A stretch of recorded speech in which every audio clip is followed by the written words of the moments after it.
Hi everyone, welcome to our YouTube channel my world all in one. మీ ఇంట్లో టమాటాలు ఎక్కువగా ఉన్నాయా? అయితే ఇలా చేయండి. ఈ ఛానల్ని ఫస్ట్ టైం విజిట్ చేసినట్లయితే ప్లీజ్ టు సబ్స్క్రైబ్.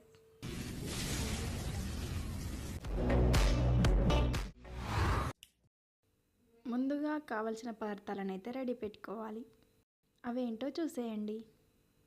పచ్చిమిర్చి, కరివేపాకు, లవంగాలు, నువ్వులు, పసుపు, వెల్లుల్లి. నెక్స్ట్ స్టవ్ ఆన్ చేసి వెలిగించి ఒక బౌల్ తీసుకొని దానిపై పెట్టి అందులో కొన్ని నువ్వులు, లవంగాలు వేసి వేయించాలి. కొంచెం కలర్ చేంజ్ అయ్యే వరకు వేయించి బయటకు తీసుకోవాలి. చూస్తున్నారు కదా వీడియోలో. నెక్స్ట్ రోలు అంటే మీకు తెలుసా, దాన్ని క్లీన్ చేసుకోవాలి. అందులో కొంచెం జీలకర్ర, వెల్లుల్లిపాయలు వేసి దంచాలి. నెక్స్ట్ వాటిని దంచిన తర్వాత వేయించిన నువ్వులను వేసి మళ్ళీ దంచాలి. వీడియోలో చూపిస్తున్నట్టుగా చేయాలి. నెక్స్ట్ స్టవ్ ఆన్ చేసి వెలిగించి ఒక బౌల్ తీసుకొని దానిపై పెట్టి అందులో ఆయిల్ పోసి అందులోనే పచ్చిమిర్చిని వేయాలి. ఈ కడిగి పెట్టుకున్న పచ్చిమిర్చిని అందులో వేసి గోలించాలి. వీడియోలో చూపించినట్టుగా కలుపుతూ ఉండాలి.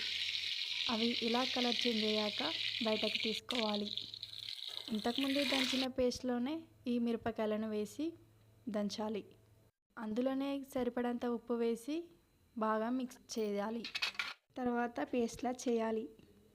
ఇలా పేస్ట్లా చేసే వరకు ఇప్పుడు మళ్ళీ స్టవ్ ఆన్ చేసి వెలిగించి అదే బౌల్లో కట్ చేసుకున్న టమాటో ముక్కలను వేసి గోలించాలి. అవి కొంచెం మెత్తబడి ఉడికేంత వరకు గోలించాలి. అందులోనే కొంచెం పసుపు వేయాలి. నెక్స్ట్ మిక్స్ అయ్యే వరకు కలిపి మూత పెట్టేయాలి. టమాటో ముక్కలు ఉడికిన తర్వాత ఇలా కనిపిస్తాయి. తర్వాత స్టవ్ ఆఫ్ చేసేయాలి.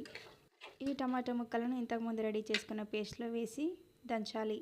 ఈ పచ్చిమిర్చి పేస్ట్లో టమాటోలు వేసి దంచితే చాలా బాగుంటుంది. రోట్లో పచ్చళ్ళు ఎలా చేస్తారో మీకు తెలుసా? టమాటో ముక్కలు వేసిన తర్వాత ఇలా అయితే చేయడం జరిగింది. టమాటో ముక్కలు పేస్ట్లా మారేంత వరకు ఇలా దంచుతూ ఉండాలి. ఒకసారి రౌండ్గా, ఒకసారి ముందుకు వెనక్కు, ఒకసారి పైన కిందకు, అలా పేస్ట్లా మారేంత వరకు దంచుతూ ఉండాలి. రోట్లో పచ్చళ్ళు చేయడం ఇది పాత పద్ధతి. ఇప్పుడు అందరూ మిక్సీలో చేస్తున్నారు కదా. నెక్స్ట్ పేస్ట్లా అయితే అయింది. ఇప్పుడు తాలింపుకు కావలసిన పదార్థాలు చూడండి. జీలకర్ర, కరివేపాకు, ఆవాలు, పసుపు, ఎండుమిర్చి, వెల్లుల్లిపాయలు, ఉప్పు, నూనె. నెక్స్ట్ స్టవ్ ఆన్ చేసి వెలిగించి దానిపై బౌల్ పెట్టి అందులో ఆయిల్ పోయాలి. అందులో కొంచెం జీలకర్ర, ఆవాలు ఉంటే ఆవాలు, వెల్లుల్లిపాయలు, 2-3 లవంగాలు, బిర్యానీ ఆకు ఆప్షనల్, కరివేపాకు, ఎండుమిర్చి, సరిపడంత ఉప్పు, పసుపు వేసి మిక్స్ చేయాలి. నెక్స్ట్ అందులోనే లాస్ట్లో కొరియండర్ పౌడర్ వేసాను. వీడియోలో చూపిస్తున్నట్టుగా అవన్నీ గోలిన తర్వాత స్టవ్ ఆఫ్ చేయాలి. ఇంతకుముందు పేస్ట్లా చేసిన టమాటో మిశ్రమాన్ని అందులో వేసి కలపాలి. ఈ తాలింపులో వేసి బాగా మిక్స్ చేయాలి. నువ్వులు వేయకుండా కూడా ఈ టమాటో చట్నీని ప్రిపేర్ చేసుకోవచ్చు.